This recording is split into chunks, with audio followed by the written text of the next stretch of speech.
1984 दंगा पीड़ितों को बड़ी राहत देने के बाद दिल्ली सरकार ने बड़ा ऐलान कर दिया। दिल्ली सरकार 1975 की इमरजेंसी के दौरान जेल जाने वालों के लिए पेंशन शुरू करने वाली है। सीएम रेखा गुप्ता ने कहा कि पिछली सरकारों ने जेल जाने वाले सेनानियों को कोई सम्मान नहीं दिया, जबकि उनकी सरकार ने अन्य राज्यों की तरह दिल्ली में भी इन्हें सम्मान देने का संकल्प लिया है। आज इसी पर बात करेंगे, लेकिन उससे पहले ये छोटी सी रिपोर्ट। दिल्ली की रेखा सरकार ने बड़ा ऐलान कर दिया है। दिल्ली सरकार अब इमरजेंसी के समय जेल गए राजनीतिक बंदियों के लिए पेंशन शुरू करेगी।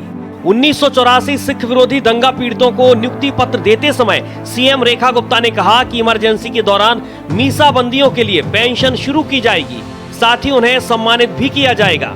इमरजेंसी के दौरान दिल्ली के जो लोग जेलों में रहे, जिन्होंने कई महीने तक जेल में सिर्फ इस लोकतंत्र को बचाने की लड़ाइयाँ लड़ी, उनको भी सरकार ने कभी किसी प्रकार का कोई रिलीफ नहीं दिया। हमारी सरकार ने तय किया है कि इमरजेंसी के उन लोकतंत्र सेनानियों को भी सरकार अब पेंशन देगी, और जैसे बाकी राज्यों में उनका सम्मान होता है, वही सारा सम्मान दिल्ली सरकार भी अपने लोकतंत्र सेनानियों को देगी। इंदिरा गांधी की अगुवाई वाली सरकार ने 1975 में इमरजेंसी लगाई थी, जो 1977 तक लागू रही। इस दौरान बड़ी तादाद में अलग अलग राजनीतिक दलों से जुड़े नेताओं और कार्यकर्ताओं को मीसा के तहत गिरफ्तार किया गया था। दिल्ली सरकार ने पहले 1984 के दंगा पीड़ितों पर मरहम लगाया, अब इमरजेंसी वाला दांव खेलकर विपक्ष की बोलती ही बंद कर दी। दिल्ली से आदित्य द्विवेदी की रिपोर्ट, भारत एक्सप्रेस। तो राजनीतिक दल के प्रवक्ता तो मेरे साथ जुड़ेंगे ही। इस वक्त मेरे साथ कुमार राकेश, वरिष्ठ पत्रकार, जुड़ रहे हैं। कुमार राकेश जी से हम बातचीत करेंगे, लेकिन देखिए उससे पहले कुछ एक बातें समझने जैसी हैं। दिल्ली में रेखा गुप्ता सरकार जैसे ही आई है, उसके बाद में लगातार जनता के बीच में दो काम बड़े किए गए हैं। एक तो आम आदमी पार्टी की पुरानी नीतियों पर जमकर हमला किया गया। फिर ये भी बात सही है कि रेखा गुप्ता जो कि नई मुख्यमंत्री हैं, उनके सामने एक चुनौती है कुछ ऐसे कार्यों को करने की जो पहचान दिलाएं उनको। तो इसमें ये कोई नया मसला नहीं था कि सिख दंगा पीड़ित या दंगा 84 के दंगों में जो लोग मारे गए थे उनके परिजनों के लिए कुछ किया जाना चाहिए। कोर्ट ने बहुत पहले कहा था, लेकिन इन फाइल्स को पिछली सरकारों ने, खासतौर पर आम आदमी पार्टी, क्योंकि 2 टेन्योर मिले थे, उन्होंने दबा कर रखा। ये भी भारतीय जनता पार्टी सरकार की तरफ से कहा गया। और अब जो कुछ और बड़े फैसले लिए गए, जैसे इमरजेंसी के दौरान जो लोग जेल गए थे उनको पेंशन देने की बात कही जा रही है। ये कुछ ऐसे फैसले हैं जिनके प्रभाव या जिनकी ज़रूरत समझने जैसी है, और अभी तक की सरकारों ने इस पर कोई निर्णय क्यों नहीं लिया, ये भी समझने जैसा विषय। कुमार राकेश जी मेरे साथ जुड़ चुके हैं। कुमार राकेश जी, आपका बहुत बहुत स्वागत है। सबसे पहले तो यही, इसका महत्व थोड़ा सा बताएं कि आप कैसे देखते हैं इससे। क्या कोई political gain Bharatiya Janata party को है? रेखा गुप्ता सरकार चाहती है कि कुछ ऐसा करके दिखाएं जिससे एकदम चर्चा में बने रहें, और पुरानी सरकारों की नाकामियों को भी एक तरीके से दर्शाने का ये एक तरीका हो सकता है उनका? आपातकाल भारतीय लोकतंत्र का एक काला धब्बा है और रहेगा। उसमें कोई अतिशयोक्ति नहीं है, उसको कोई मना नहीं कर सकता। साथ साथ जो भी इस सरकार का निर्णय है, जैसा कि अभी आप बता रहे हैं, 1984 के दंगा पीड़ितों को जो भी एक राहत देने की बात है, और इमरजेंसी में जो लोग जेल गए उनको एक मानद राशि देने की बात है, कि दोनों एक स्वागत योग्य कदम है। स्वाभाविक है कि इमरजेंसी को लेकर के कांग्रेस कभी माफी मांगती है, कभी नहीं मांगती है। कंफ्यूजन है, भारी कंफ्यूजन है, ऊपर से लेकर नीचे तक भ्रम की स्थिति है। तो इस परिप्रेक्ष्य में यदि हम देखें तो कोई 84 दंगा, प्रधानमंत्री राजीव गांधी ने कहा था जब बड़ा पेड़ गिरता है तो कंपन और धड़कन और थिरकन तो होता ही है। तो उनके बड़े ऐतिहासिक बयान रहे प्रधानमंत्री राजीव गांधी के। और जहां तक इमरजेंसी है, वो उनके माता जी के कारनामों को लेकर के हुआ, जिसमें कि उसी दौरान देश में दूसरा काला अध्याय जोड़ा गया, सेक्युलरिज्म शब्द, जो कि भारत के संविधान के मूल भावना के खिलाफ था, प्रियम्बल के खिलाफ था। उसके बाद देश की दशा और दिशा बदलने की कोशिश की गई, और ऐसे ऐसे कानून बनाए गए जो देश के बहुसंख्यक हिंदू समाज के खिलाफ रहे। इन दोनों परिप्रेक्ष्य में हम देखें, स्वागत योग्य कदम है कि 84 के दंगों को के लोगों को जो भी राहत देने की बात है, मानद देने की बात है, या जो इमरजेंसी काल में जिस तरह से प्रेस की आजादी पे हमला किया गया। कुलदीप नैयर साहब ने बहुत अच्छी किताब लिखी है, करीब 2500 किताब इमरजेंसी पे लिखी गई है, मैं भी कुछ उस पर काम कर रहा हूँ। तो जो अब 76 में जो किया गया और जिस तरह संसद में पूरे विपक्ष ने बहिष्कार किया, उस तानाशाही काल में आपने उस विधेयक को ला करके देश पे थोपा, तो वो भी एक काला अध्याय है और उसमें संशोधन की बात है। मैं चाहूंगा कि जो नई सरकार है, नरेंद्र भाई मोदी की सरकार है, भाजपा की सरकार है, उसको संशोधन करे जो कि देश के स्वतंत्रता, निजता और जो पूरी तरह से जो संविधान की मूल भावना है उससे सेकुलरिज्म शब्द को हटाया जाना चाहिए, जो देश की सांस्कृतिक राष्ट्रवाद के खिलाफ है, संस्कृति के खिलाफ है। चूंकि हम सब भारतीय हैं, उसके बाद है कोई हिंदू मुस्लिम सिख ईसाई है, इस भावना पर ही कुठाराघात है। दो तरह कंट्राडिक्टरी है भारतीय संविधान में कि एक तरफ निरपेक्ष की बात की जा रही है, एक तरफ सेक्युलरिज्म की बात की जा रही है, एक तरफ सब धर्म को सम्मान देने की बात करी। ये एक तरह से भारत की मूल भावनाओं के खिलाफ अन्याय मुझे लगता है, ऐसा है।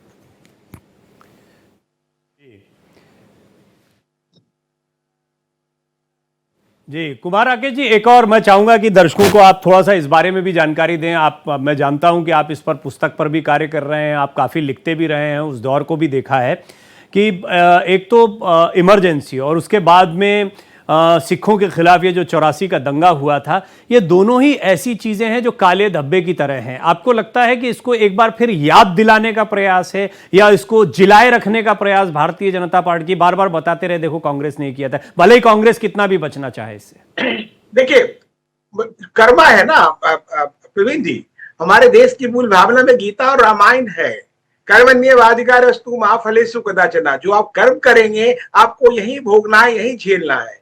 कहते जैसा कर्म करेंगे वैसा फल देगा भगवान, तो गीता का ज्ञान। तो उसमें जो आप कर्म है, कर्म को कैसे भुला जा सकता है? अच्छे कर्म को भी याद रखा जा सकता है, अब बुरे कर्म को भी रखा सकता है, लेकिन जो देश के खिलाफ है, देश के हितों के खिलाफ है, उसको कैसे भुला सकते हैं? 1947 जो है, क्या देश के लिए अच्छा हुआ? बंटवारा अच्छा हुआ? यदि बंटवारा हुआ धर्म के आधार पर हुआ, तो ये आज तक मैं इसका उत्तर ढूंढ रहा हूं तमाम विद्वानों से, हर दल के विद्वानों से, जब देश का बंटवारा धर्म के आधार पर हुआ तो मुसलमान यहाँ क्यों रह गए? मेरी कोई उनसे दुर्भावना की बात नहीं है, लेकिन चूंकि एक झूठ का पहाड़ बना दिया गया, उस पर फिर एक नया पहाड़ बना के सत्य बनाने की कोशिश की गई। लेकिन वो तो देश की भावनाओं के खिलाफ है ना प्रवीण जी। जब आपने धर्म के आधार पर आपने कहा नहीं हमें अलग दे दो, आपको दे दिया, 75 करोड़ भी दे दिया, सब कुछ दे दिया, वो फिर भी नासूर की तरह 75 साल से हमको झिलाए जा रहे हैं। छद्म युद्ध के नाम पे आतंकवाद परोसे जा रहे हैं, आतंकवाद को वहां नवाया जा रहा है, सलामी दी जा रही है पाकिस्तान में। ये उस पर भी राहुल गांधी का बयान, कांग्रेस के वरिष्ठ नेता हैं, कभी चीन की तारीफ करते हैं, कभी पाकिस्तान की तारीफ करते हैं। जो पाकिस्तान बोलता है, जो चीन बोलता है, वो राहुल गांधी बोलते हैं। इसको क्या समझा जाए? ये भी तो समझने की बात है ना, यहाँ याद दिलाने की बात नहीं है। कर्मास जो है, जो वो ऑलवेज स्पीक्स, और उसमें जो बातें हैं उसको समझना चाहिए देश हित में। और ये यदि याद किया जा रहा है तो गलत क्या है? यदि नहीं होता तो याद हम नहीं करते। तो मुद्दा ये है प्रवीण जी कि जो 1984 के दंगे हैं, 3000 से ज्यादा लोग मरे, उनके केसेस अभी भी चल रहे हैं। कुछ लोग अभी जगदीश टाइटलर और सज्जन कुमार पे कितने बचने की कोशिश की। एक केंद्रीय मंत्री, पूर्व केंद्रीय मंत्री रहे, पूर्व मुख्यमंत्री कमलनाथ जी, उनपे भी कई छींटे पड़े हैं, कई वो भी कई तरह घेरे में हैं, कई तरह के बचने की कोशिश कर रहे हैं। कानून अपना अपना काम करता है, कैसे करेगा नहीं करेगा वो समझने की बात है। कई गवाह ने उनके नाम लिए भी हैं, तो कई तरह की चीजें अभी पैरेलल चल रही है। जो 2 लोग आए हैं, और भी लोग थे मुझे याद है उस समय जो हमारे सिख भाई थे, दाढ़ी कटवा के, पगड़ी हटा के, मैं बिहार में था, कैसे वो लोग बचा रहे थे, जो ट्रक ड्राइवर थे, चाहे जो भी लोग थे, जो हर शहरों में कैसे जान बचाया है। मैंने कई बार, मैं प्रदर्शी रहा हूँ, तो वो मुद्दा है देश के लिए। तो वो घोषित एक तरह से ऐसा दंगा था जिसको अपने परिचय दिया और उसको रोका नहीं आपने। और जहां तक ये इमरजेंसी का मामला है, किसने कहा था लाने के लिए? और ऐसा कौन सा क्रांति कर दिया आपने? ट्रेन टाइम पे आना, लेकिन आदमी के आम अधिकारों पर कुठाराघात, उसमें ही माँ बेटे में झगड़ा हो गया। संजय गांधी उसमें वो चाहते थे इसको एक्सटेंड किया जाए। तानाशाही देश की संस्कृति है ही नहीं, ये पूरा मूल भावना खिलाफ था। और अभी बता दो, पिछले साल 2023 की बात है, जब नए सदन में जो अभी नया राकेश जी, संविधान विस्तार से आपने अपना- बात को रखा और मुझे लगता है कि आज जो भी इस मुद्दे को जानना समझना चाह रहे होंगे, आपकी बात सुनकर उनको ये बात समझ में आई होगी। और दिल्ली सिख गुरुद्वारा मैनेजमेंट कमेटी के उपाध्यक्ष आत्मा सिंह लुबाना जी भी हमारे साथ जुड़े हुए हैं और वो आपको सुन भी रहे थे। लुबाना साहब, मैं आपका स्वागत करता हूं, सत श्री अकाल। और सबसे महत्वपूर्ण बात यही है कि आज इस पूरे फैसले को आप लोग किस तरीके से देख रहे हैं। दूसरा, ये पुराने जख्मों पर कितना मरहम है, इसमें कितनी सियासत और कितना मरहम? देखो जी, पिछली जो सरकारें थी इन्होंने इसके ऊपर ध्यान ही नहीं दिया, इसके ऊपर सिर्फ राजनीति करने की कोशिश की है। और राजनीति करने के बाद केजरीवाल जी तो इसके ऊपर ऐसी सियासत करते थे कि हमारे को तो वो कहता था कि सिखों का सबसे मसीहा कौन है, वो केजरीवाल है। लेकिन मैं आपको बता दूं, केजरीवाल ने नौकरी की ही नहीं बात, सबसे पहले उन्हें 1984 पीड़ित परिवारों की मकानों की बिजली काटी और उन्होंने कहा कि मैं 400 यूनिट फ्री दूंगा। 1 रुपया 11 साल के अंदर पीड़ित परिवारों के क्यों नहीं दिया गया बिजली के। आज भी हमारे पास बिजली वालों का 16 करोड़ का बकाया हमारे ऊपर छोड़ के गया है। मैं धन्यवाद करना चाहूंगा कि भारतीय जनता पार्टी की सरकार आई है, रेखा गुप्ता जी की सरकार आई है, मनजिंदर सिरसा जी हमारे मंत्री हैं, आशीष सूद जी हमारे मंत्री और प्रवेश साहिब सिंह वर्मा जी हमारे मंत्री हैं और सारे कैबिनेट ने आते ही हमने कोई मांग पत्र नहीं दिया। इनके हमारे किसके लाख रुपए कम किए, किसके 50,000 कम किए, इन्होंने बहुत सारों के बिजली के बिल माफ कर दिए। और ये जो प्रोसेस इनकी सरकार में 27/11/2019 को ये ऑर्डर हुआ था, केजरीवाल की सरकार थी, हमने कहा इसको इम्प्लीट कर दो। वो कहते हैं कि सर्विस डिपार्टमेंट करेगा, सर्विस वालों के पास जाते वो कहता रेवेन्यू डिपार्टमेंट करेगा। हमने कहा ये कर दो, इन्होंने नहीं किया। आखिर में इन्होंने ऑब्जेक्शन लगा दिया जी कि ये इनको नौकरी मिल ही नहीं सकती जी, इनकी एजुकेशन पूरी नहीं है, इनकी एज लिमिट जो है वो पूरी नहीं है। तो हमने कहा करेगा कौन भाई, आप हमारे को चिट्ठी दे दो कि हम नहीं कर सकते, हम कंटेम्प्ट डालें आपके खिलाफ। लेकिन उन्होंने 11 साल अधिकारियों ने निकाल दिए, हमारे को कोई। मैं समझ गया, इसमें विलिंगनेस कहीं नहीं थी।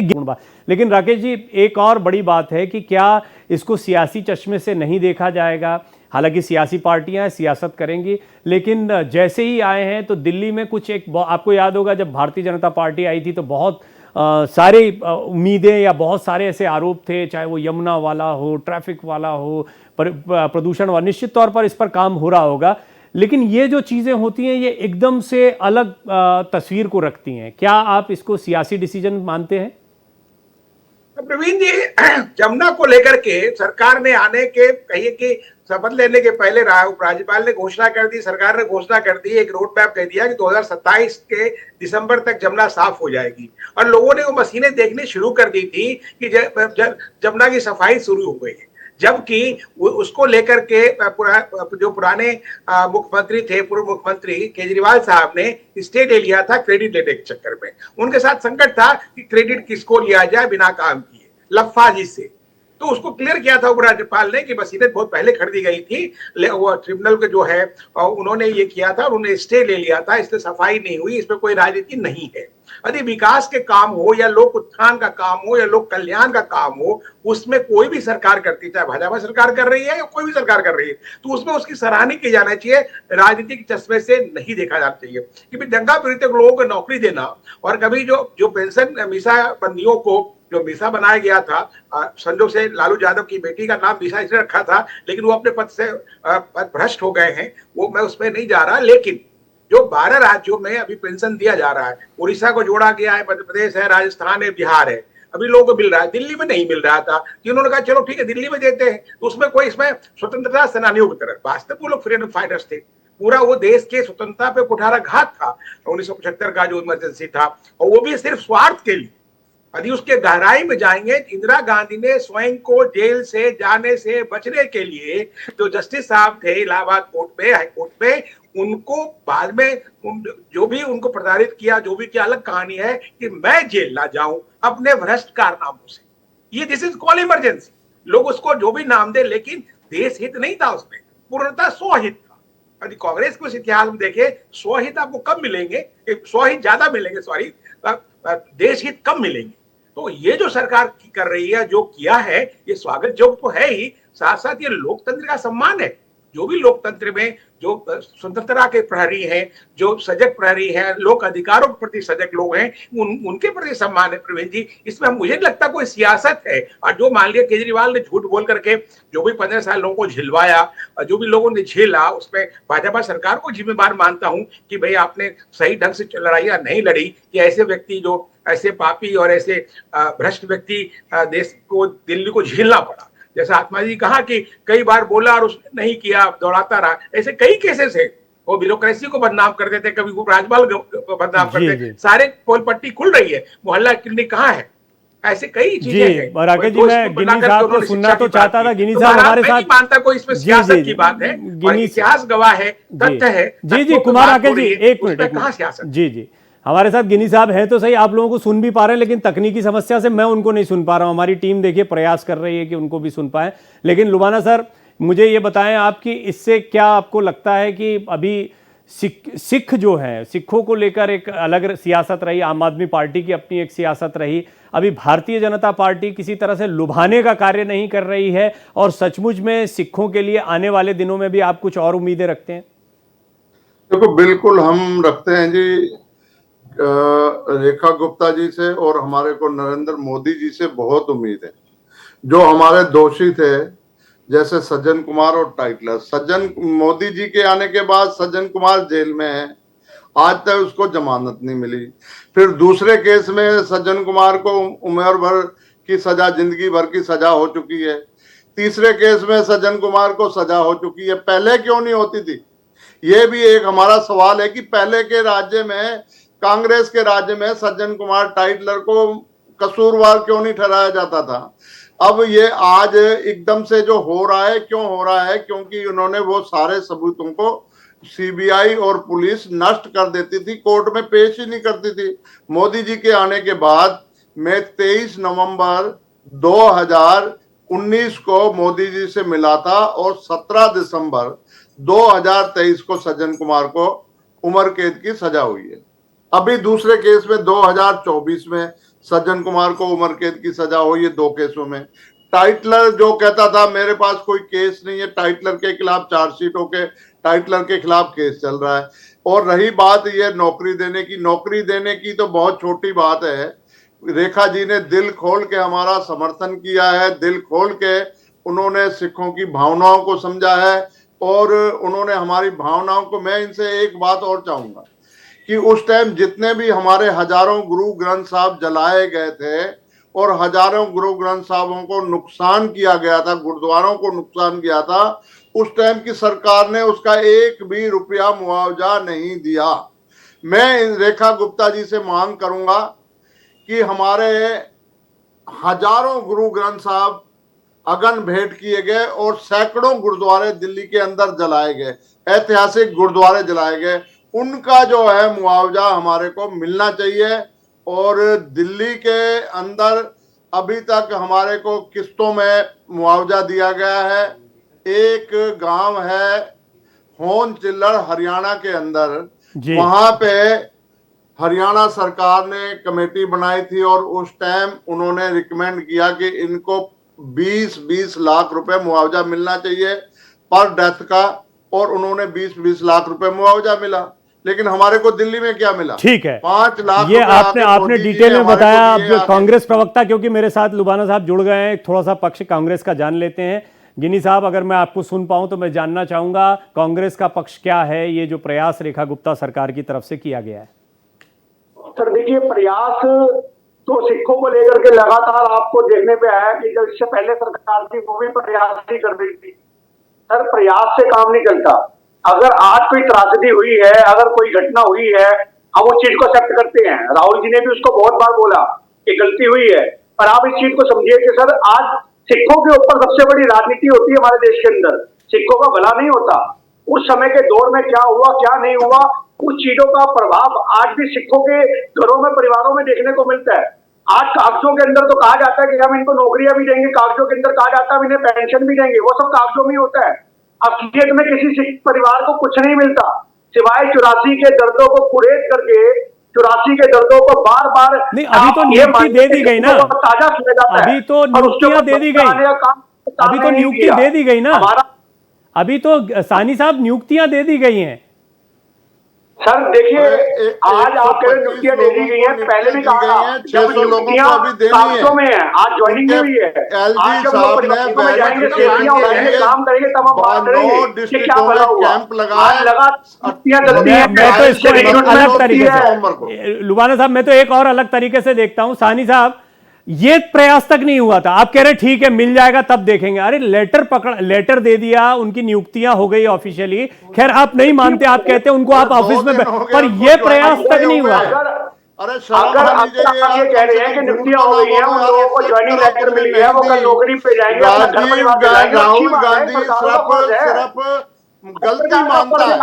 कांग्रेस में हर इंसान के लिए, चाहे कोई विक्टिम नब्बे का हो, कमलनाथ को अभी अपने साथ बिठा के रखता है, टाइटलर को बिठा के रखता है, भाई सरकार को बिठा रखता है। अब भी गलती हुई है, अरे हजारों 10 हजार सिखों का कत्लेआम कर दिया और अब कहते हो सरकार का दायित्व है, कोई भी सरकार हो, कैसे दंगा पीड़ितों के लिए अलग से प्रावधान करना, इसके ऊपर वाहवाही लूटना नहीं वाह, और अभी तक हुआ नहीं था। आपने ठीक कहा कि हर सरकार को करना चाहिए, पर अभी तक किया क्यों नहीं गया फिर? जला दी, आपको कुछ भी नहीं आ रहा दर्द उसका, अभी तक किया क्यों नहीं गया? अगर भाजपा के लिए कुछ कर रही है तो नेचुरल सी बात है कि किसी चीज को समझेंगे और आज किसी परिवार को समर्थन देंगे। पर आप ये बात बताइए कि सर आज की डेट में समर्थन जो सिख परिवार इनको देवों की शर्त पे दे, किसान भी हम लोगों को हमारी कितनी दुर्गति हुई है, 700 से ज्यादा किसान शहीद हुए हैं, इनके आज वो अंदर है। तो आप ये सजाएं नहीं होने लगी, अभी भाजपा के सॉफ्ट कॉर्नर कुछ नहीं है, ये सिर्फ एक दिखावा है। आज इसका एक बिहार इलेक्शन के लिए ले लो या कहीं से ले लो, समर्थन जुटाना है। जब एक्चुअल में सिखों की दुर्गति सुधर जाएगी, जब एक्चुअल में सिख परिवारों को बिहार के चुनाव में सिखों को क्यों रिझाएंगे? गिन्नी साहब बिहार के चुनाव में सिखों को क्यों रिझाएंगे? प्रधानमंत्री उन्होंने क्यों ओवरऑल मैसेज तो जाता ही है ना, ओवरऑल मैसेज तो जाता है। अब मैसेज तो वो तो गुजरात भी जा रहे हैं, कच्छ में सभा कर रहे हैं, सिक्किम जाएंगे, तो पूरे देश में जा रहे हैं। सेना के शौर्य को अभी तक राहुल गांधी ने, सोनिया गांधी ने, प्रियंका गांधी ने हिम्मत ही नहीं जुटाई कि पीड़ित परिवारों के बीच जाके मैं माफी मांगूं, हाथ कानों में हिम्मत ही नहीं की, उसमें हिम्मत ही नहीं है क्योंकि वो दिल। ठीक है, मैं थोड़ा समय एक्सटेंड मैंने कर दिया, वो इसकी वजह ये थी क्योंकि हम गिन्नी साहब को सुन नहीं पाए थे, लेकिन कांग्रेस का स्टैंड आ गया। कुमार राकेश जी बहुत संक्षेप में एक लाइन में अपनी बात को, क्योंकि आप बोलना चाह रहे थे, दोनों लोग बोल रहे थे, आप बोल नहीं पा रहे। मुझे 5 सेकंड चाहिए। गिन्नी साहब बता दें, आप सिख समुदाय के साथ हैं कि कांग्रेस के साथ हैं कि देश के साथ हैं? छोटा सा सर, मेरा सिख समुदाय के साथ है, देश के साथ है, मेरा रिलीजन सिख है, वो मेरा निजी मामला है। पर आज हम देश के साथ हैं, आज हम कांग्रेस पार्टी के साथ हैं, आज हम अपने देश के हर सिख परिवार के साथ है जो पीड़ित है। आप ये मत कहिए कि हम हिंदू के साथ भी हैं, मुसलमान के साथ भी, हम सिख के साथ भी हैं, जितने भी पीड़ित परिवार हैं हम उन पीड़ित परिवारों के साथ। नोट मुझे लगता है कि ये एक चर्चा बड़ी महत्वपूर्ण थी, इसमें 84 का जो दंश था, जो वो दर्द था, वो भी सामने आया है। साथ ही साथ में रेखा गुप्ता सरकार ने जो कुछ किया उसको डिनाई नहीं किया जा सकता। हालांकि कांग्रेस ने एक पक्ष रखा, इंप्लीमेंटेशन, क्रियान्वयन, यानी कि ये नौकरियां मिलती भी दिखा, हालांकि मिल रही हैं, नियुक्ति पत्र दे दिए गए हैं, और जैसा लुबाना साहब ने कहा कि एक बड़ा महत्वपूर्ण कदम है, तो सभी पक्ष यहां पर हमने रखने का प्रयास किया। बहुत बहुत धन्यवाद सानी साहब आपका, लुबाना साहब आपका, कुमार राकेश जी आपका बहुत बहुत धन्यवाद। भारत का सवाल में इतना ही, बने रहिए भारत एक्सप्रेस के साथ।